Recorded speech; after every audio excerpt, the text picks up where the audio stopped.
Nema ovdje pogrešnog vremena. Ako dođete u kraj, a niste iz njega, završili ste. Ova kuća do pre samo nekoliko godina bila je mesto gdje su članovi bande vršili egzekucije. Otvoren jedan deo prozora ovdje. Barrio Mexicanos je zajedno uz Campaneru bio jedan od najopasnijih krajeva San Salvadora. Polili benzinom autobus i zapalili ga. Glavni osumnjičeni za taj napad bili su naravno članovi grupe 18. Pogledajte ovo! Taksista već se znoji ovdje. Ja više ne znam šta ću sa sobom. Lokalci, kako sam pričao ovdje sa njima, naravno ne žele da se snimaju. Ovo ranije nije bilo moguće.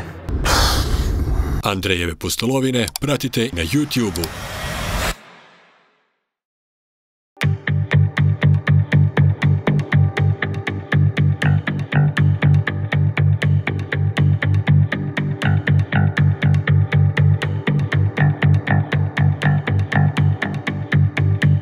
El Salvador, zemlja u kojoj su bande decenijama vladale ulicama, a strah ulazi u svaki dom. MS-13 i Barrio 18 bile su paralelna vlast. Određivali su ko smije da živi, da govori, da ćuti. Država je gledala sa strane dok su nestanci, iznude i zastrašivanja postajali svakodnevica. Čitavi kvartovi bili su pod opsadom, zatvoreni za spoljni svet. Danas mnoge vođe završile su u mega zatvoru Sekot, simbolu nove državne sile. Ali tragovi prošlosti nisu nestali. Ulazim u četvrti koje su držali MS-13 i Barrio 18, gde je tišina i dalje glasnija od pucnja.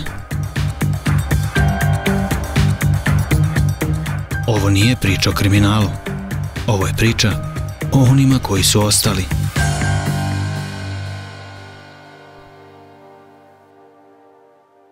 Nakon Campanera i 10. oktobra, dva simbola bivše dominacije MS-13 i Barrio 18, krećem dalje.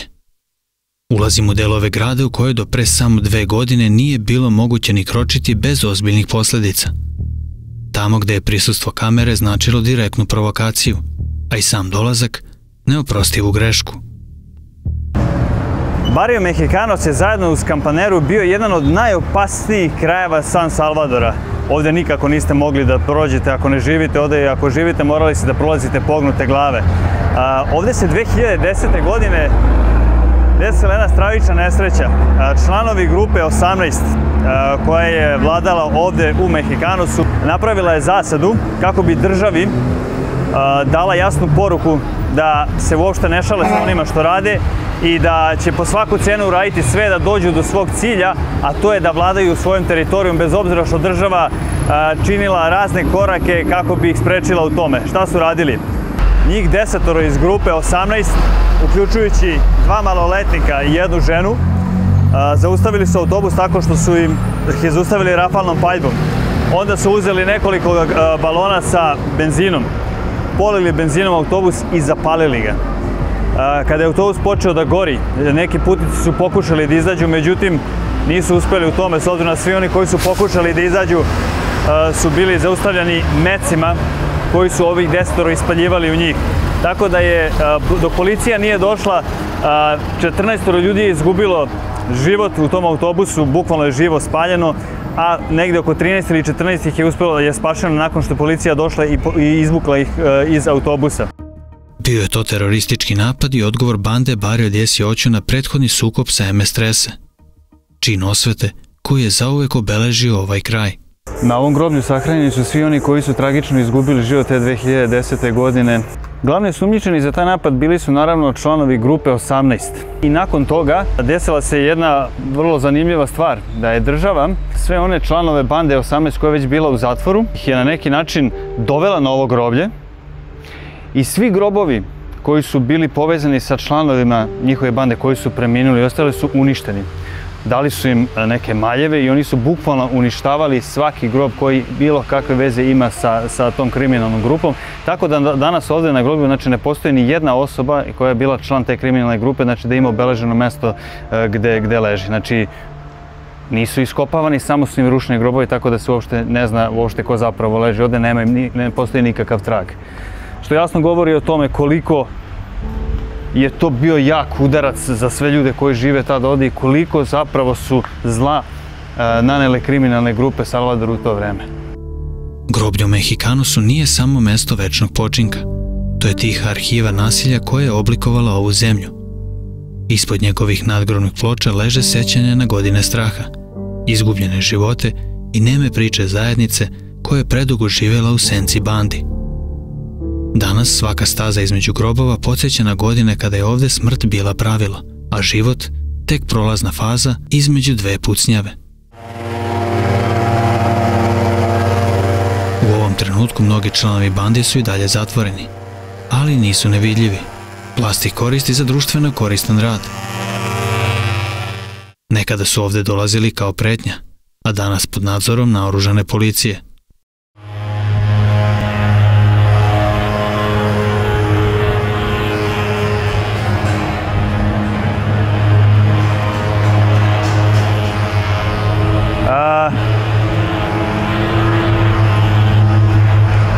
Ovo je sasvim normalna pojava na ulicama da vidite sada naoružanu vojsku i policiju.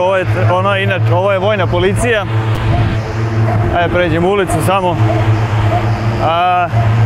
Ono što se dešava ovdje sada jeste da se zatvorenici koji su nekada bili članovi bande se koriste za društveno koristan rad. Oni jesu bili nekada u bandi i zatvoreni su za neke lakše prestupe. I naravno sada, ovo sad što vidim, meni se čini da sada para moskitos, aha, oni sada ovdje prskaju protiv komaraca, makar neka korist od njih, sve su u žutim majicama.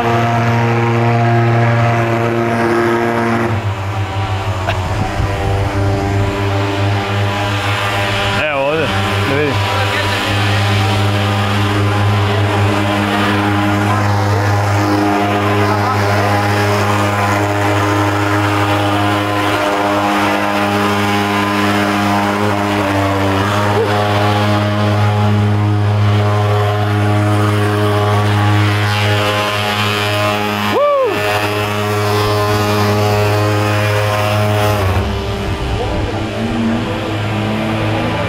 Jasno. Para mosquitos? Prskaju komarce? Ne, rade dezinsekciju. Insectos? Gracias. Muchas gracias. Au, pogledajte ovo. Neverovatno. Ovdje je verovatno toliko otrovno da samo ovi kao onome kome nije do života, sigurno ga puste ovdje pa kao da radi. Vidim vas ne radi.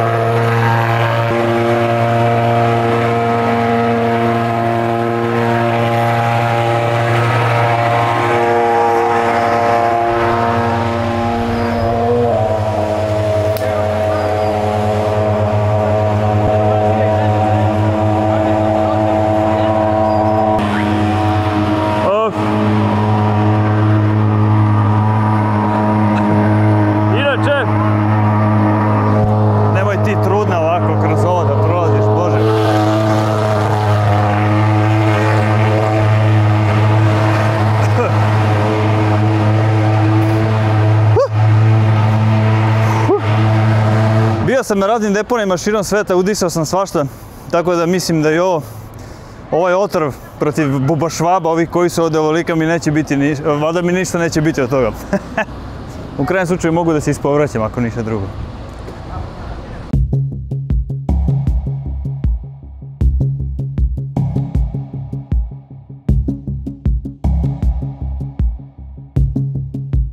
Jedno od jačih uporišta MS-13 i grupe 18 bio je i kvart Santa Lucia. U nekim zemljama predsjednici mogu da budu prave velike face kada učine ono zbog čega bi trebali da budu ponosni svi u jednoj zemlji. U Salvadoru su definitivno svi ponosni na ono što je predsjednik Bukele uradio, pre svega u borbi protiv kriminala. Ja se trenutno nalazim u jednom opasnom kraju koji je nekada bio opasan, nosi naziv Santa Lucia. I pored Campanere, Soyapanga, odnosno nalazi se u okviru Soyapanga i pored Campanere, Mexicanosa i ostalih opasnih geta, do 2022. godine bio je mesto gdje su kriminalci završavali svoje poslove. Naravno, ja sam ovdje sada ispred ovog jednog murala, odnosno čitav ovaj zid koji vidite ovdje ispred mene u Santa Luciji ranije je bio ispunjen porukama kriminalnih bandi koji su na taj način označavali svoju teritoriju i jasno davali do znanja svima, ovo je naša teritorija, nemojte dolazite ovdje mi vladamo. Posle 2022. nakon velike akcije policije i vojske, svi grafiti su prekrečeni i naravno brojni artisti su pozvani iz cele zemlje kako bi prekrečili bilo kakvu naznaku i simbole bandi koji su ovdje vladali. Kao što vidite, predsjednik Bukele. Idem da vidim kako danas izgleda Santa Lucija. Kao što vidite, nisu svi grafiti prekrečeni kako treba, naravno veliki broj poruka je ovdje ostavljeno po zidovima, veliki broj grafita, gotovo da ne postoji kuća u čitavom kvartu koji je ogroman, da nije imao neku poruku, tako da je čak i posle 2 ili 3 godine kasnije nisu uspjeli lepo sve da prekriju. Evo ga dokaz iza mene, znači ovdje iza mene možete jasno da vidite obrise koji govore, ispod piše na španskom, kada bi se prevelo, značilo bi naše legende kraja, znači uz nekog đavola i ostale stvari koji su bili simboli kriminalne grupe koja je vladala ovdje. Naselje Santa Lucia bilo je poznato kao jedno od najopasnijih područja u zemlji, posebno tokom vrhunca aktivnosti bandi. Tokom tog perioda Barrio 18 imao značajno prisustvo u ovom naselju. Međutim, s obzirom na to da su teritorijalne kontrole bandi često varirale, i druge bande poput MS-13 su se također pojavljivale u određenim periodima, što govori sam grafit sa đavolom koji sam spominjao i njihov je čuveni simbol prepoznavanja. Također, jedini autobus koji vozi ovdje je broj 13. Postoji li veza? Nisam siguran, ali je verovatnoća velika, iako broj 13 u nazivu bande MS-13 se povezuje sa meksičkim kartelom i predstavlja njihovu odanost.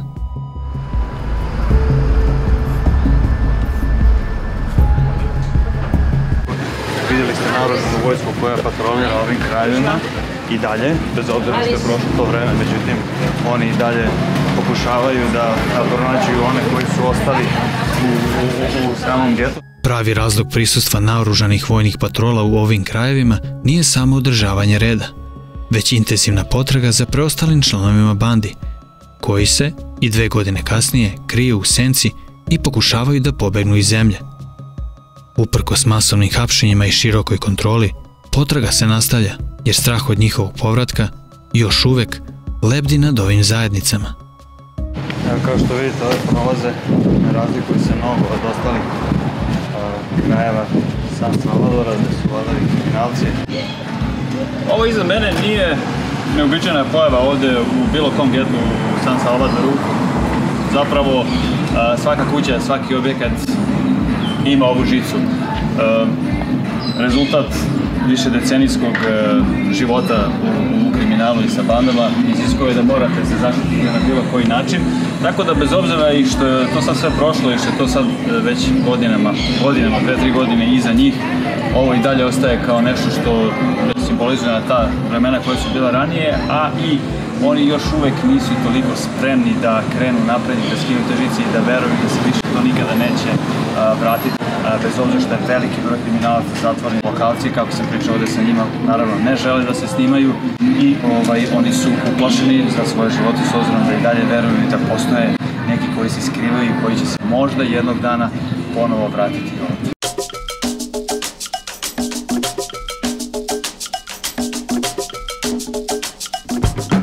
Manga! Manga! Trip! Trip! Jej!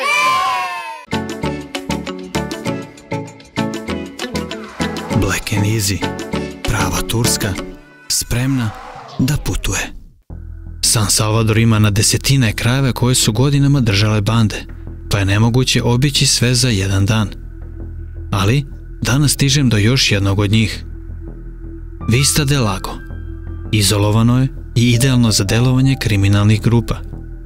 MS-13 i Barrio 18, odnosno Blok 18, tražili su razna mesta po San Salvadoru kako bi se skrivali i kako bi u tajnosti završavali svoje poslove i kako bi vršili iznude od siromašnog naroda koji žive u tim krajevima. Pored Mexicanosa, Santa Lucije, Campanere, Tutuničape i Soyapanga, još jedno mesto gdje su se oni skrivali i završavali svoje prve poslove je Vista del Lago. Sam naziv govori da se nalazi iznad samog jezera i na ovom mjestu se desila jedna stvar koja je podigla na noge gotovo čitavu zemlju. Naime, 4 vojnika su slučajno zaspala u autobusu koji je išao do ovog kraja. Bez obzira pripadate li bandi ili ne, ukoliko dođete u pogrešan kraj, u bilo koje vreme, nema ovdje pogrešnog vremena, ako dođete u kraj, a niste iz njega, završili ste. 4 vojnika su slučajno zaspali u autobusu. Niko ih nije obavestio i došli su do ovog mesta.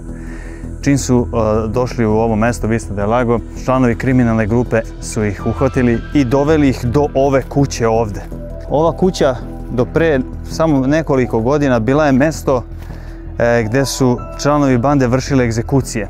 Tačno ovde ispred ovog zida 4 vojnika su izgubila živote. Naravno nije samo ovo ubistvo bilo ovde, već su vršena mnoga druga i veliki broj ljudi ovde izgubio svoje živote. Nakon što akcije policije tokom 2022.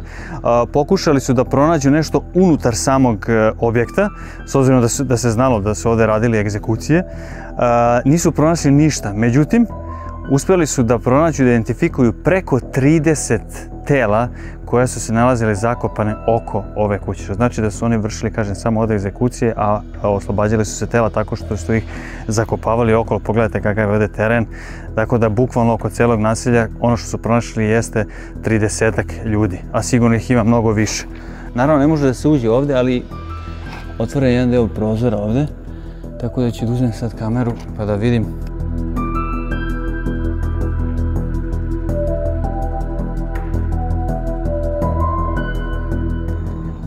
Mnogi zločini ovde prođu nekažnjeno, međutim ovaj nije.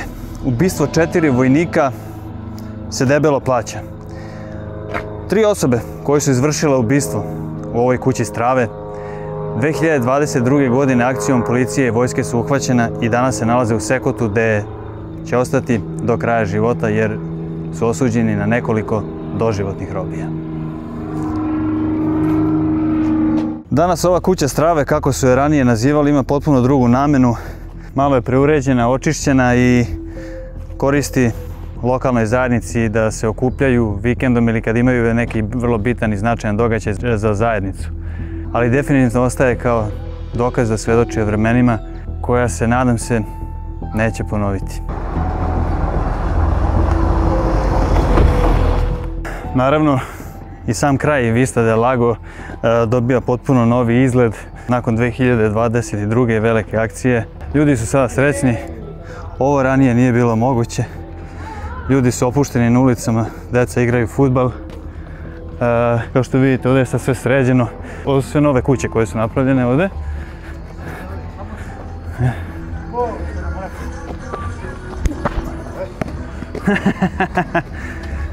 Nadam se da se ta mračna vremena nikada neće vratiti, jer svaki čovjek ovdje zaslužuje mir, a ne uspomene na metke.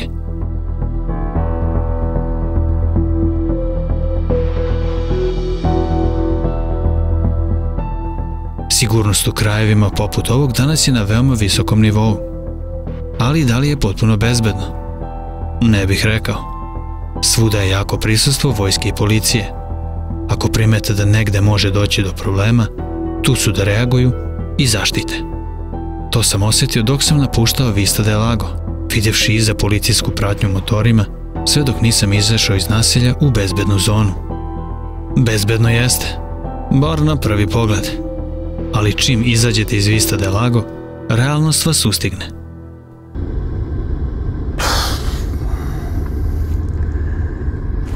Bio sam zaglavljen u raznim saobraćajnim gužvama širom sveta, ali ovdje u Salvadoru je posebno ludilo. Distance od svega par kilometara možete da prelazite i po 2 sata. Ja sam već sat vremena u kolima, pomerili smo se par stotina metara. Ono što mi je bilo jako zanimljivo, pošto sad se vraćam iz ovog jednog geta i prolazim pored zatvora. I od svog ovog ludila nisam uopšte znao šta ću raditi sa sobom i naravno pokušao sam nešto da odem online da pogledam i video sam da mi je bukvalno blokiran, znači da nemam ni signal, znači ni mobilni internet, nemam uopšte ni trunčicu signala, nema mreže uopšte, kao da sam u avionu negde. I onda sam pitao taksistu čemu se radi, on mi je rekao, evo ti zatvor sa desne strane, pogledao sam da zatvor je bio sa desne strane, tako da su oni, zbog blizine zatvora, blokiran je signal.